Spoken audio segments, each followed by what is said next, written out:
Binabati ko po muna kayong lahat at sana po nasa mabuti kayong kalagayan. Mahalaga po ang araw na ito dahil pag-aaralan po natin ang isa sa pinakamahalagang paksa pagdating po sa chess. Para masabi natin na ang isang player ay maging mahusay. Okay? So, naalala ko po noong mga panahon na varsity player pa lang po ako sa TUP, bago po kami sumabak sa tournament, meron po kaming isang training na talagang paulit-ulit naming ginagawa dahil malaking tulong po ito para maging mas matalas po ang aming isipan. Higit sa lahat, pag dumating po yung time na nasa mahirap kaming sitwasyon ng labanan, ang tinutukoy ko po yung pagdating na dun sa bandang endgame o time control, kasama na po kasi dyan yung kung paano natin kukontrolin yung emosyon, yung yung impulse natin at kung paano tayo magiging very focused at kalmado pa rin sa laban kahit na gaano kahirap yung sitwasyon. Ngayon, bumalik po tayo dun sa katanungan, ano po kaya sa tingin nyo ang pinakamahalagang dapat nating mapag-aralan sa chess? So ang kasagutan po diyan ay depende po unang-una, depende po sa ating skill or category dahil meron po tayong tinatawag na beginners, meron po tayong tinatawag na intermediate at yung panghuli, yun po yung tinatawag na advanced player. Okay, so ano man po ang ating kategorya, ang isa po sa pinakamahalagang dapat na malaman natin at mapag-aralan sa chess ay yung tinatawag na tactics at yung endgame. Napaka-importante po ng dalawa na yan. Kasi normally pag beginner, ang basically ang dapat lang naman unang matutunan ng beginner player ay yung mga basic principle sa opening. Hindi po, mas importante po yon kaysa doon sa i-memorize natin yung mga move ng opening. Halimbawa, ano po ba yung King's Indian Defense, Sicilian Defense, ano po ba yung main line. So, kahit hindi po natin memory yon basta familiar lang tayo dun sa position, kahit ano pa nga, sa totoo lang, kahit ano pa nga itawag mo dun eh. So, ang importante po, yung principle ay ating ma-master. Ano po yung tinutukoy ko? Kagaya halimbawa, as a beginner, kailangan mas importanteng alam po natin yung basic principle, kagaya ng controlling the center, developing your pieces as quickly as possible, uh, just making ahead in the development, most of the time kasi pagka ahead po tayo sa development, mas lamang na po yung ating pag-atake, paglusob, o kung anumang tactics ang i-apply natin. Pero basically, pag ang pag-uusapan po natin ay ang pangkalahatan, ang isa po sa pinakamahalagang dapat nating pag-aralan ay yung tinatawag na tactics at endgame. So, isa-isahin po natin yan. Ano po ba yung tinatawag na tactics pagdating sa chess? So yan po yung mga iba't ibang klase ng pag-atake o strategy para tayo ay manalo sa chess. Ang tinutukoy ko po ang example ay halimbawa, meron po tayong tinatawag na double attack, double check, discovered attack. Meron din po tayong tinatawag na fork, meron din po tayong tinatawag na skewer, meron din po tayong tinatawag na destroying the guard. So at marami pa pong iba. So yung mga binanggit ko pong yan ay napakahalaga po pagdating sa chess. Dahil yung mga yan, bagamat marami po silang iba't ibang tactics, pag yan po ay napagsama-sama natin, yung tinatawag na napag-combine po natin sa panahon ng laban, o yung tinatawag na combination of tactics, diyan na po lalabas yung matinding kakayahan ng isang player. Okay? So, kaya dapat i-master po natin at magagawa po natin yan ang isa pong bagay na ginagawa po namin noon during our training nung varsity player pa po kami sa TUP Manila. Ang isa pong training namin ay mag-solve ng puzzle. Hanggat maaari, mas mabilis, mas magaling. Kasi doon po talaga lalabas yung kakayahan upang maging matalas ang ating pag-iisip. Okay? So, yun po ang mabibigay kong tips sa inyo. Kaya, ano man po ang inyong kategorya, let's say, kung kayo po ay beginner, mag-focus na lang po muna kayo sa pag-master ng mga basic principle. Ano man yan, opening, middle game, end game. Importante na iintindihan at na-master po natin yung principle kaysa i-memorize po natin yung kung ano-anong mga pattern o kung ano. pangalawa na lang po 'yun. At kung kayo naman po ay nandun na sa intermediate o advanced player, mas galingan pa po natin yung mga tinatawag na endgame theory na pag-aaral at yung tinatawag na tactics.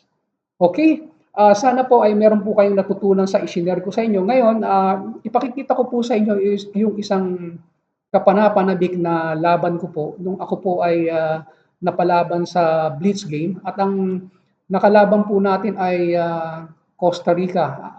Ang nakalaban po natin ay taga Costa Rica at ang kanyang rating was 2,115.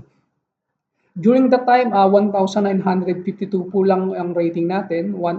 Papasok pa lang po tayo sa 2,000 during that time. At ang laro po namin ay yung tinatawag na blitz game. Ang time control po was 3 minutes with 2 seconds increment. Okay? So, panoorin niyo po ang kapanapanabik na laro o labanan namin ng aking pong nakalaban from Costa Rica.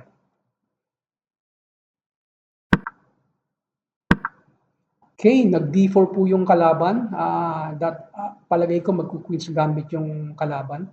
So nag-D6 po tayo. Another developing move, knight F3, knight F6, C4. So nag-decide po ako na mag-King's Indian defense. Kasi nakakontrol na po siya sa center, so mas maganda mag-fianchetto po tayo. Ito pong format na to ay tinatawag na King's Indian Defense. Itong pattern na to.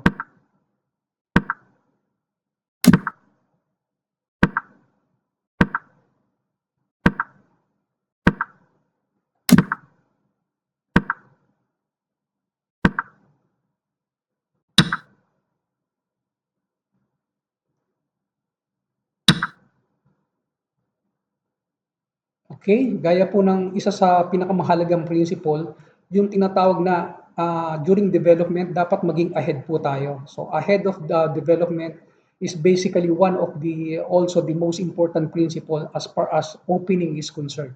Okay? So makikita niyo po dito, halos parehas lang naman po kami, pero nakaposisyon na po lahat ng mga mapapansin niyo po, naka-ready na po yung dalawang tori ng kalaban, pati yung queen. Ganon din po tayo. So, ibig sabihin, naka-coordinated na po lahat ng pyesa.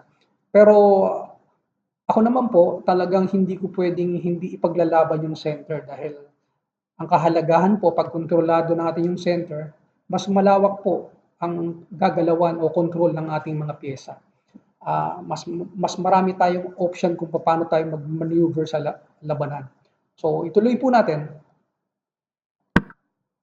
Okay, another developing move from my side.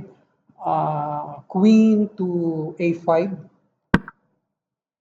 Okay, good move from the side of our opponent, threatening our knight. So, yan po ay isang uri ng forcing move, no? Kasi mauobliga po tayong gumamit ng tinatawag na defensive move. Okay, so remember, isa po yan sa tip para makalamang po tayo sa tempo or yung tinatawag na gaining tempo. Kaya ayun po, umilag lang po tayo kasi hindi po tayo pwedeng basta umatake kagad dahil under attack po tayo. Okay. Ayan na po, nagkakapormahan na po kami ng kalaban at okay, another developing move by actively moving the rook of our opponent to rook to d1, attacking our pawn on d6. So this is another example of forcing move again or how to gain a tempo. So mauobliga po tayong gumawa ng defensive move kaya hindi pa po ako makaporma, no? Dahil unang-una ay itim po ang hawak natin. Okay, anyway, halos parehas pa rin po ang laban dahil equal pa rin po pagdating sa material gain. So magkakatalon na lang po ito ay sa strategy. Okay. Ang isa po sa magandang principle din pagdating sa middle game ay yung tinatawag na look for tactics. Ito na po. look for tactics. Yan na po yung atake, pwedeng pag-atake, pwedeng check, pwedeng capture, o kung anumang klase ng threatening attack. Ngayon, ang tinira ko po dito ay dinepensahan ko muna itong nilagay ko po yung ruko sa E8 with the idea of not only protecting this pawn because I know this is a weak pawn. No? Anytime, pwede po tayong ma-atake ng white bishop ng kalaban. Pero at the same time, dahil medyo weak po ang position ng tore ko dito sa side na to, mas minabuti ko po na dito siya ipwesto. Kasi gusto ko pong ilagay sa center file yung dalawa kong tore. Ayan na po, tumutok na po siya. No?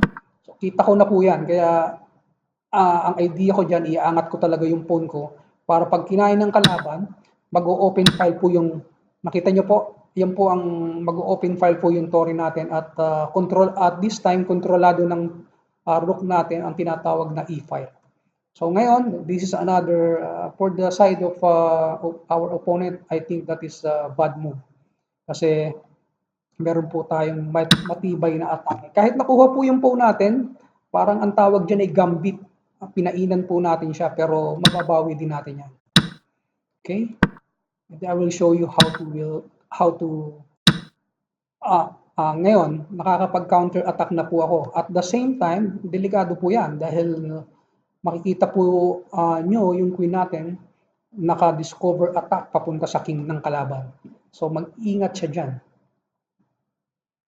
So in terms of material gain, lamang po ang ating kalaban ng 1 point but sa position ay magiging ahead po tayo, ay medyo slightly ahead na po tayo.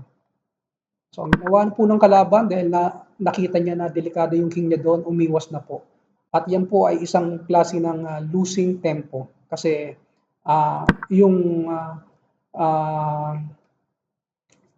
tinatawag na gaining tempo ay mapupunta na sa atin.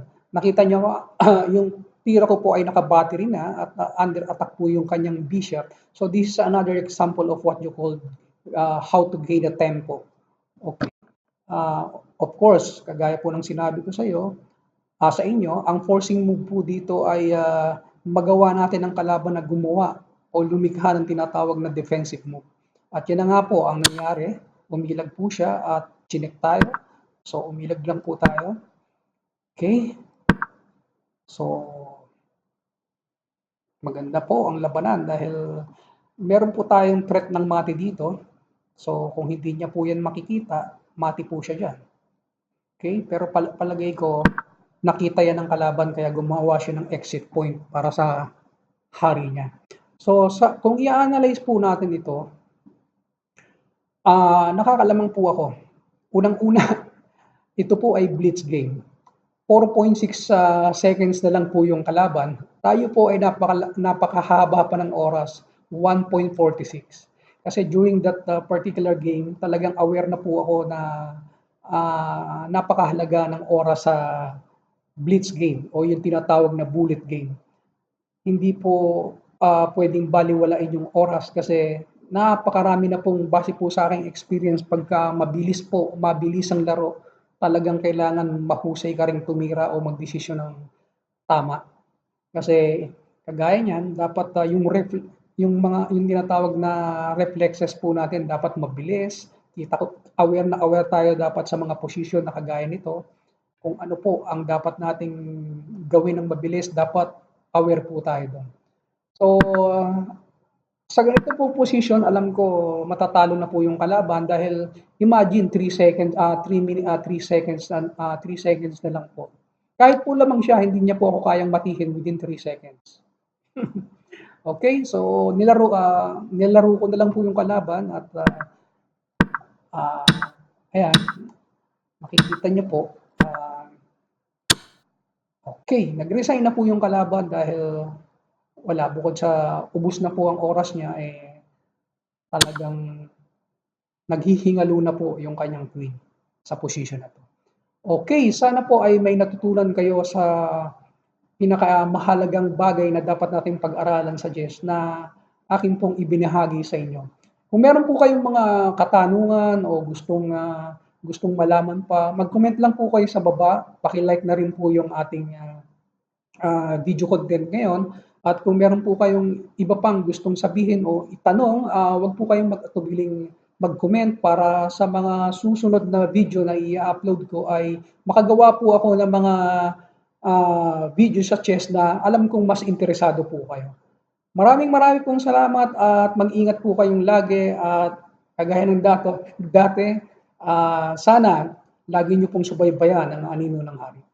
Marami pong salamat, paki-subscribe na lang po at paki-share. Thank you po.